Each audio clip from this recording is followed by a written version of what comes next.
Näytän nyt, mitä tapahtuu sen jälkeen, kun olet lopullisesti rekisteröitynyt eTwinningiin. Saat sähköpostiisi toisen viestin, jossa näkyy vielä kerran käyttäjätunnuksesi ja salasanasi, jotka olet siis itse valinnut itsellesi. Olen ne tässä näytössä nyt peittänyt teiltä. Nyt olet valmis kirjautumaan siellä eTwinningiin. Tässä on nyt näkyvissä eTwinning kouluttajille tarkoitettu tällainen harjoitusalusta, mutta tästä eteenpäin kaikki on ihan samanlaista kuin oikeillakin eTwinningin sivuilla. Aloitan valitsemalla kielen suomeksi ja sen jälkeen annan tänne ne käyttäjätunnuksen ja salasanani.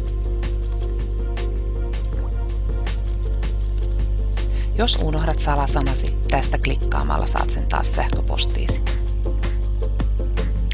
Ja nyt tultiin tänne seuraavaan kohtaan ja pääsen menemään työpöydälläni Go to Desktop. Ja täällä on nyt erilaisia sivuja, kotisivu, profiilisivu, projektisivu, löydä eTwinnaajia, opettajien huoneita, erilaisia materiaaleja. Ja täällä profiilisivulla, kuten myös tässä kotisivulla, pääset muokkaamaan niitä tietoja, jotka jo aiemmin annoit itsestäsi siinä rekisteröitymisvaiheessa. Tänne tulevat myöhemmin näkyviin kaikki kontaktisi eli ne opettajat, joiden kanssa olet kiinnostunut tekemään yhteistyötä tai muuten haluat pitää yhteyttä. Voit lisätä tänne kuvia. On aina mukavampaa ottaa yhteyttä sellaiseen opettajan, jolla on täällä kuva. Tänne myös alkaa kertyä erilaista tietoa siitä, mitä olet eTwinningissä tehnyt. Tämä on nyt ihan oikeasta eTwinning-profiilistani ja täällä on näkyvissä käynnissä olevat projektini.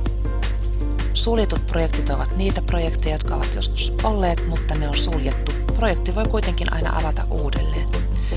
Odottaa kohdassa olisivat näkyvissä ne projektit, jotka olen jo rekisteröitynyt tai joihin minut on kutsuttu, mutta en ole vielä vastannut kutsuun tai rekisteröintiä ei ole ehditty käsitellä Suomen päässä opetushallituksessa ja toisessa kumppanikoulussa heidän vastaavassa yksikössään.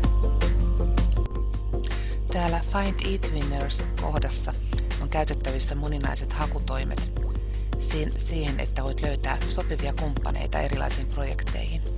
Quick Search-kohdassa voit hakea erilaisilla hakusanoilla opettajia, jotka ovat kiinnostuneita samoista asioista.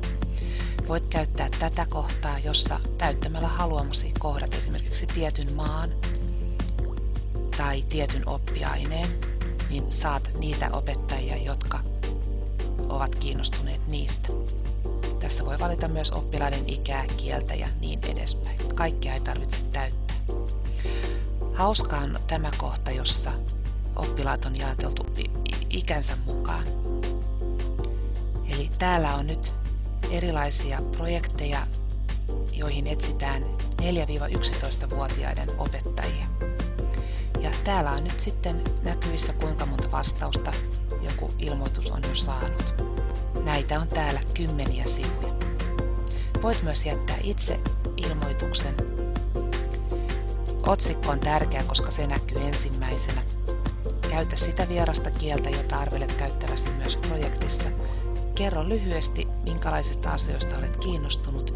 Voit myös etsiä ihmisiä, joiden kanssa alat suunnitella projektia, mutta on toki hyvä, jos sinulla on jotain ajatusta siitä, mihin projekti liittyisi. Täältä alareunasta voi valita oppiaineita, käytettävää kieltä ja myöskin tämmöisiä tägejä, eli erilaisia asioita, jotka voisivat liittyä projektiin. Ja sitten